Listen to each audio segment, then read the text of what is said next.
Welcome to the Deep Dive, where we take your unique sources and distill them into essential insights.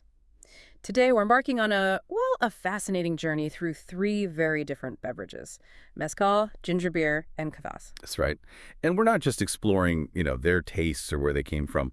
Our mission today is really to understand how these drinks, based on your detailed research notes, actually embody and symbolize a specific personality type. It's one we're calling Devon. And you'll see how each drink offers this kind of unique lens into traits like resilience, authenticity, and quiet strength. Get ready, then, to discover the surprising connections between ancient ferments, bold spices, and what it truly means to be deeply grounded. So to really kick things off, let's unearth mezcal.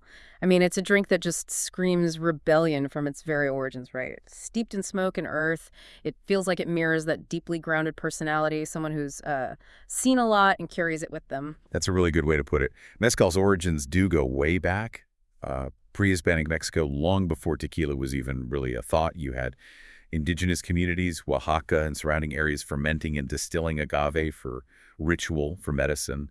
It really evolved into the mezcal we know after the Spanish colonizers introduced distillation probably around the 1500s. You mentioned those deep roots. How did it actually manage to keep that authenticity your notes describe as dirty, sacred, and wild, especially when tequila got so commercialized? What was its secret, its resilience? Well, it seems like mezcal actively resisted going down that path. Well, tequila became this, polished commercial thing. Mezcal really did keep its roots dirty, sacred, and wild. And that authenticity, it extends right into its culture and purpose because, well, mezcal isn't just a drink. Don't say it's an offering. It's deeply tied to death rituals, harvest celebrations, shamanic ceremonies, protection rites, things like that. So it's social, but in a very intentional way. Tied to these really profound life events, how is it traditionally enjoyed then? Traditionally, yeah, it's sipped slowly, often with sal de gusano. That's a unique salt mixed with ground agave worms and chilies, actually. Worm salt. Exactly, and orange slices. Mm. It's truly meant to be shared, not, slammed back like a shot. It's all about presence, earth, respect for the moment. That paints such a powerful picture. How did this ancient, almost sacred drink navigate the centuries, especially through times that might not have appreciated its maybe humble origins? Oh, its evolution is quite a story. From the 1600s to the 1800s, it was mostly local, handmade, completely unregulated. But then, yeah, in the 1900s, it got pushed aside by tequila. It was often viewed as rural moonshine. It almost kind of went underground for a while there. Which seems like such a shame, given its depth, but then it had a comeback, didn't it? What was the turning point? A huge one, yeah, in the 2000s.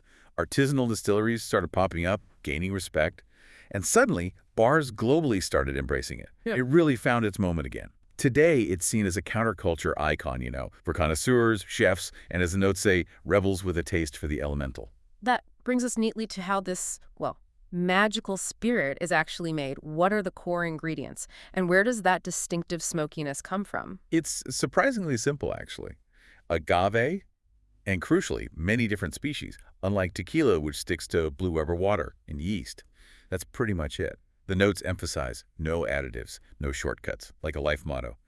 The smoke, which is its absolute hallmark, comes from cooking the agave hearts, the piñas, in these earthen pits over wood-fired stones. This happens after they're harvested, which itself can take, 7 to 25 years. Wow, 7 to 25 years just to grow. Okay, so the smoke is literally baked right into its essence from the start. What happens next? After cooking, yeah, they're crushed, often by a tahona, the huge stone wheel, Then it's fermented in open-air vats and distilled in small copper or sometimes clay stills, often by hand. The skill involved is described as that of an artisan alchemist. Every batch is different. The maestro mezcalero is part scientist, part mystic. Part scientist, part mystic. I love that description. It really does sound like alchemy happening in those small stills. Are there variations beyond just the type of agave used? Oh, definitely. While espadín is common, maybe more versatile, you get these wild agaves like Tobala, Majacut, Tip Estate, Eroqueño. They offer really deep, complex profiles. There's even Pechuga Mezcal, which is distilled with a chicken or turkey breast, fruit, spices, usually for holidays or special occasions. And the rituals around drinking it continue. Toasts to the dead, blessings for the harvest, these quiet drinking circles where, as your notes put it, stories carry more weight than sound. Stories carry more weight than sound. That's such a powerful image. What do you think that specific phrase tells us about the character of mezcal and maybe the people who really get it? It speaks volumes about its contemplative nature, I think. Mezcal's whole tone is earthy, mystical, ancestral. That phrase suggests it's for moments of, well, true connection, introspection, where the quiet weight of shared experiences, personal histories, they matter more than just loud talk. Your notes describe its symbolism as the fire that survives the flood. It's got a high nostalgia factor, too, for memory, roots, lost people, even lost versions of yourself. It's deeply grounding, quietly ecstatic, not wildly so. It's really the drink of spirits, not just intoxication. It absolutely sounds like a drink for contemplation, not just, knocking one back. How is it perceived socially, and what does its timelessness suggest about its character? Socially, it's often seen as mysterious, maybe refined, definitely edgy, even a bit dangerous, perhaps. Your notes say it's for people who've stopped trying to impress and started trying to feel, like that. Also, underrated by the masses, holy to the few. Mm. Its timelessness is key. It just outlives trends. Like the research says, mezcal doesn't care if it's in style. It is what it is, and it waits. It just has this inherent dignity, doesn't it? Transcends fads. Yeah, it really does. And beyond the mystique, beyond the smoke, what about the actual taste, the experience? What does it feel like to drink mezcal? Well, the case profile is smoky, yes, but also earthy, vegetal, mineral, sometimes hints of citrus, charred herbs, like rain on stone is one description. You drink it at room temperature. And the texture, it's warm, a bit oily, sometimes harsh but clean like fire and velvet. Another great line from the notes. It feels calming, grounding, elemental, like it brings you home somehow. Your sources describe it as the drink you pour when you're staring at the embers of something you can't rebuild but can honor. Wow. That description alone just makes me want to pause and reflect. Your notes mention specific times, twilight, at the edge of grief after a long decision. That phrase, at the edge of grief, really stands out. Can you maybe unpack why mezcal fits that specific, really profound moment? I think it's because mezcal doesn't really offer a distraction or an escape. It's not about forgetting. Instead, its deep, complex flavors sort of invite presence, maybe even acceptance. It's described as a drink of survivors, of those who carry their history without shame. So it fits those moments when you're confronting something significant, maybe something difficult, and you need that sense of grounding, that quiet fortitude to face it. It's for, as the notes say, sitting by the fire with someone who's seen your worst and stayed. That's a really powerful connection and leads us right to Devon. Mezcal is Devon distilled. Let's really dig into that comparison. What specific characteristics make it Devon's drink? Well, the notes state it pretty explicitly. Smoky, slow-burning, unapologetic, a drink of survivors and tacticians. Mm. And this part, it's not here to entertain, it's here to witness. That feels very Devon. It really mirrors Devon's quiet strength, that ability to endure, that authentic presence. So it's not trying to impress anyone, it just is. That makes so much sense for this persona. Exactly. And listen to this. Mezcal doesn't forget what happened. It carries it in the flavor, just like Devon. There's no shame in the scars, only the taste of what it took to survive.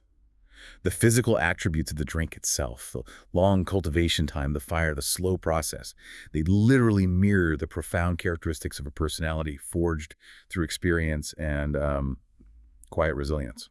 Okay, from that ancient, deeply rooted spirit, let's pivot. We're going to something entirely different in origin, but maybe with its own fierce, unapologetic character. Ginger beer. We're trading those Mexican highlands for what, 18th century English working class ferment? But maybe we'll find some striking similarities in spirit. We certainly will, I think. Ginger beer, born in 18th century England.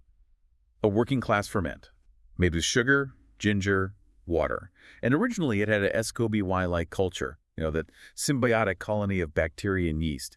It kickstarts fermentation, gives it that unique tang. It was initially a sharp, low-alcohol brew, often used because drinking water wasn't always safe. It only really transformed into the non-alcoholic drink we mostly know today, much later, probably post-prohibition in the U.S. So it started from necessity, not just pleasure. That grounds it in a very practical reality. What about its cultural and symbolic function? It seems to have traveled far beyond those humble beginnings. It really has. It's strongly associated with, British naval strength historically, but also with Caribbean cultural boldness, especially Jamaica. Think fiery ginger beer there. And it's one of those drinks that truly transcends class. It could be in a fancy nobleman's Moscow Mule, or just be the working man's spice tonic. It also has this kind of ritual element in both non-alcoholic circles and cocktail culture. Punches, mules, even health elixirs sometimes. It fits a lot of contexts. That's a really wide range. What about the core ingredients today? Is it still made traditionally sometimes? And what makes it so distinctive, that bite? The basics are still fresh ginger, sugar, lemon, water. Optionally, you might find cloves or cayenne for extra kick. Hmm. While it was traditionally fermented, a lot of what you buy today is artificially carbonated, let's be honest. Hmm. But the craft versions, they still require, as the notes say, precision, patience, and heat management, not unlike emotional regulation. Yeah. And that signature sting, it isn't accidental. It's described as intentional discomfort with a medicinal purpose. Intentional discomfort with a medicinal purpose. That sounds very Devon, doesn't it? Almost uncannily so. Can you unpack that symbolism a bit more? Absolutely. It represents controlled power. It bites, but doesn't burn the house down. That's key. It provides a grounding force, but it delivers it with a jolt of raw honesty. It's both refreshing and fierce. It's a contradiction that mirrors stoicism with internal fire. It really appeals, the note suggests, to those seeking authenticity over comfort. It's direct, but not, destructive. And how is it seen socially, culturally? Does it Johan. occupy a kind of unique space? It seems to. It's linked to the Caribbean, England, definitely cocktail bars now, but also this idea of a non-drinker rebellion, maybe.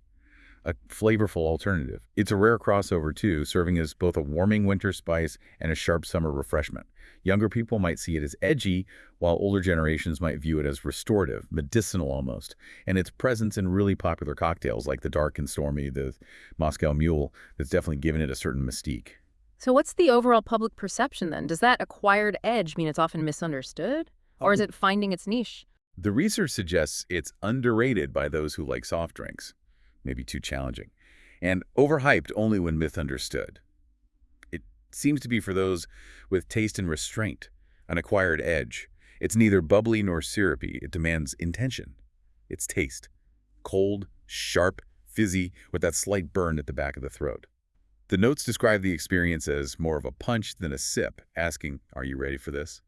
It's the kind of drink you don't mind feeling, You actually come back for that feeling. Yeah, it sounds like a drink that challenges you a little bit. What's its energy, its role in the system we're building? You mentioned it doesn't coddle. Exactly. It's not comforting, not indulgent, but cleansing, correcting, and honest. It doesn't coddle, but it does purify. If we tie this back to Devon, it feels like a grounding agent, maybe a strategist, a self-regulator who can still bite when needed. It's about clarity, purification, not gentle comfort. Okay, so when's the right time for ginger beer? It definitely doesn't sound like a casual background drink. Not at all. The notes say it's never passive, never background. It seems perfect for the evening, maybe, when reflection or confrontation looms. Or even for a midday reset, when the fog needs to be cut through. It's for when you need that clear-headed jolt, not something to mellow you out. That makes perfect sense. So bringing it back again, how does this align specifically with Devon? What about ginger beer embodies this personality type? Your research is pretty blunt. Ginger beer is Devon. Simple as that. It has that fermented edge, controlled heat, traditional roots, urban respect. All those elements fit. And this line, it wakes you up without trying to be liked. It's both functional and symbolic like pain that tells you where to grow. That unyielding honesty, the controlled internal fire that feels like pure Devon. What's really fascinating here is how these drinks, through their origins, their making, their taste, they really do paint a portrait of a person. Okay, now let's journey to Eastern Europe for our final beverage, kvass. A drink born from scarcity, apparently, but rich in resilience. Exactly. Kvass is a fermented grain beverage, originates in Kievan Rus's way back around the 10th century. It began very simply as a peasant drink, made from leftover rye, bread, water, and just wild fermentation, whatever yeast was in the air. Later, Slavic monks kind of formalized its creation in monasteries, making it, as the notes say, spiritual and survival nourishment alike. The word kvass itself comes from Proto-Slavic kvasu, which means leaven or fermentation. And the research notes give us this incredibly vivid image. It's bread that learned to bleed. Bread that learned to bleed. Wow, that's a very evocative image. Can you tell us more about what that implies? About kvass's journey and meaning? I think it speaks to its fundamental nature of transformation, right? Taking something as basic, maybe even discarded as stale bread, and through fermentation, drawing out this sustaining, almost soulful beverage. It connects it so deeply to life, to struggle, to finding sustenance in really unexpected places. Born from scarcity, it became sustenance, a staple for the working class for centuries. It's associated with Orthodox Christian fasting seasons because it traditionally had very low or no ecclesiastical alcohol. Also military camps, wartime rations, children's memories, grandmother's kitchens, babushka's kitchens. It really bridges feast and famine, hard labor and home, stoicism and soul. It sounds like a drink just deeply interwoven with daily life and, Right. yeah, resilience. How has it evolved over time from those humble beginnings to now? Well, it was a household staple back in the medieval period. Then the 19th century saw more formal production start up in Russia, Poland. During the Soviet era, it became really interesting, mass distributed via these tanker trucks on the street. It was ubiquitous, very egalitarian, everyone drank it. Post-Soviet era, it was sort of reclaimed, both as heritage and almost a quiet rebellion against the influx of Western soft drinks. Oh, And now it seems to be enjoying this status as a nostalgic tonic and maybe a quiet counterculture resurgence, a reminder of deep roots. so it's had its own journey, humble origins, symbol of national pride, now this quiet rediscovery. What are the core ingredients? How is it actually made? Is it simple? It is very simple at its core. Stale rye or black bread, water, sugar or maybe honey, and yeast. Though traditional versions might rely on wild yeast. Optional additions could be berries, herbs, mint, raisins, adds different flavors. The process involves drying or toasting the bread, soaking it in hot water, adding the sugar and yeast, letting it ferment for usually just 1 to 3 days, then straining and chilling it. The skill involved, your notes say, while it's low entry, easy to try, it has high nuance. Mastering kvass means understanding patience, temperature, and intuition like making fire from stone. Patience, temperature, intuition, that really resonates with this deep character we're exploring, this Devon persona. What does that phrase imply about the nature of the drink and maybe the person who'd master it? Well, it implies a deep connection to natural processes, doesn't it? A respect for the quiet work of fermentation. It's not about speed or flashy techniques. It's about a nuanced understanding of that slow, quiet transformation. Are there different variations, like we saw with mezcal? Yes, definitely. There's beet kvass, which is often seen as more medicinal, quite sour, used for detox sometimes. Berry kvass is usually sweeter, maybe more for children or festivals. Mint kvass is a summer specialty, and importantly, there's kvass soup, okroshka. It's a cold soup made with kvass, chopped veggies, maybe sour cream or kefir. The notes say it feeds as well as refreshes, and in some Orthodox regions, it's sometimes drunk in silent reverence, a liquid prayer. A liquid prayer and a soup. That really speaks volumes about its role as both sustenance and, well, spiritual nourishment in a way. What about its symbolism, its emotional tone? Your notes articulate it so beautifully. Bread turned drink, survival turned softness. Yeah. It represents resilience, absolutely, but also humility, earthiness, continuity. For many Eastern Europeans, it's deeply nostalgic. It tastes like childhood with rough edges. It's comforting, described as like an old coat that still fits, and its fun factor is maybe low unless you understand why it's bitter. It's definitely a profound drink. So not a party drink then, but one with this profound, quiet strength. How's it perceived socially? Is it mainstream or more niche? It's seen as a humble equalizer peasant and poet drink the same kvass. That's a lovely thought. It's a symbol of resourcefulness, modesty. Definitely not flashy, not addictive. It feels deliberate, grounding. While it's pretty mainstream in Eastern Europe, it's definitely more niche or underground in the West, often tied to health food trends or maybe Slavic cultural pride. It's generally considered old-fashioned but honest, associated with elders, authenticity, homegrown pride. The notes highlight something interesting. Youth may reject it, then return to it when truth matters again.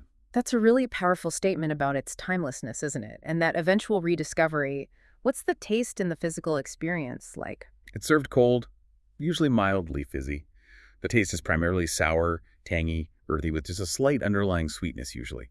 It feels like, well, liquid black bread thin, but layered with warmth. That's a good description. Its energy is seen as calming, digestive, clarifying. It's not indulgent, not a stimulant. It's called the drink of recalibration, the system's reset switch. It's a slow burn, not bright, but it's always ready. And when is the best time to drink pras? What kind of moments does it seem to fit? Your research suggests afternoon, maybe post-labor, during reflection, or simply paired with solitude or old stories. It's clearly not a drink for frantic activity, but for that quiet recentering, connecting with deeper narratives, maybe. Okay, so what does this whole profile mean for Devon? How does kvass resonate specifically with that personality type? Well, the conclusion in the notes is pretty clear. Kvass is Devon in liquid form.